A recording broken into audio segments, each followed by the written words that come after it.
ඊට පස්සේ තව පස්වෙනි අණු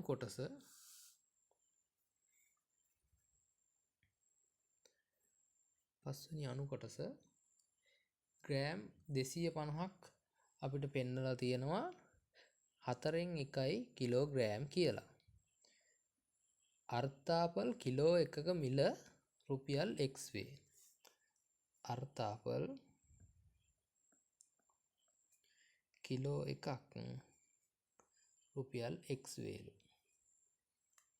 අර්තාපල් ග්‍රෑම් 250ක් ඕනි කරලා තියෙනවා. එතකොට අර්තාපල් ග්‍රෑම් 250ක්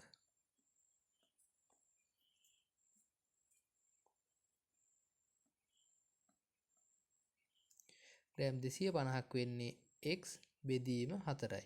අපිට මෙන්න මේ සමීකරණේ දීලම තියෙනවා 250යි ග්‍රෑම් සමාන වෙනවා 4න් 1ක් කිලෝ ග්‍රෑම් කියලා. ඔන්නක තමයි දැන් අපි මෙතෙන්දි කරේ. 4න් 1 තමයි මේ තියෙන්නේ x බෙදීම 4 කියලා. ඊට පස්සේ කියනවා y වලට රුපියල් y වලට පලා මිටියක්ද මිලදී ගත් විට. එහෙනම් පලා මිටියක් අරන් තියනවා මෙයා.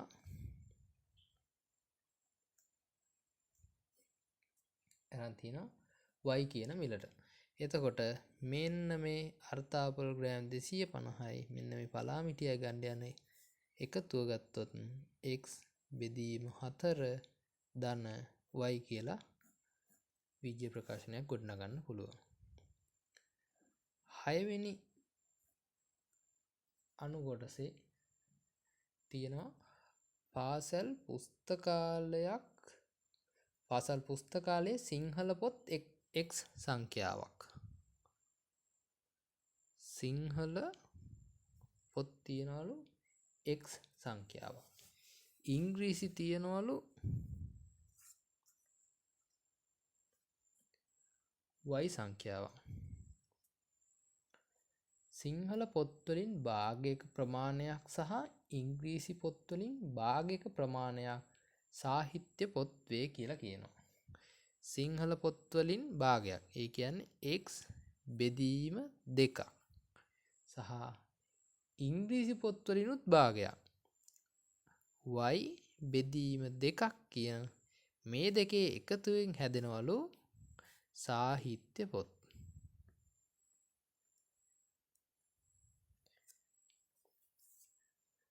මම ආපහු කියන සිංහල පොත්වලින් භාගයක ප්‍රමාණයක් සහ ඉංග්‍රීසි පොත්වලින් භාගයක ප්‍රමාණයක් සාහිත්‍ය පොත් වේ.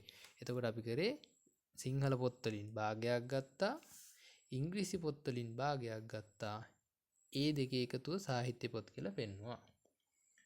සිංහල සාහිත්‍ය පොත් 23ක්ද ඉංග්‍රීසි සාහිත්‍ය පොත් 18ක්ද ළමයින්ට නිකුත් කර ඇතනම් පුස්තකාලයේ ඉතිරි වී ඇති මුළු සාහිත්‍ය පොත් විජ්‍ය ප්‍රකාශනයකින් දක්වන්න කියලා තියෙනවා.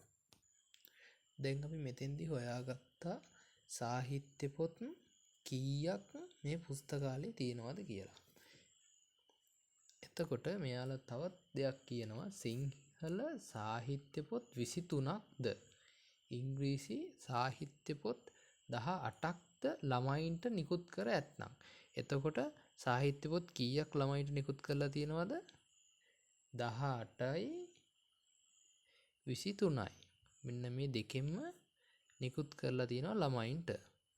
එතකොට 8යි 3යි 11යි මෙතෙන්ට එකක් එනවා 2යි 1යි 3යි 1යි 4යි 41ක්.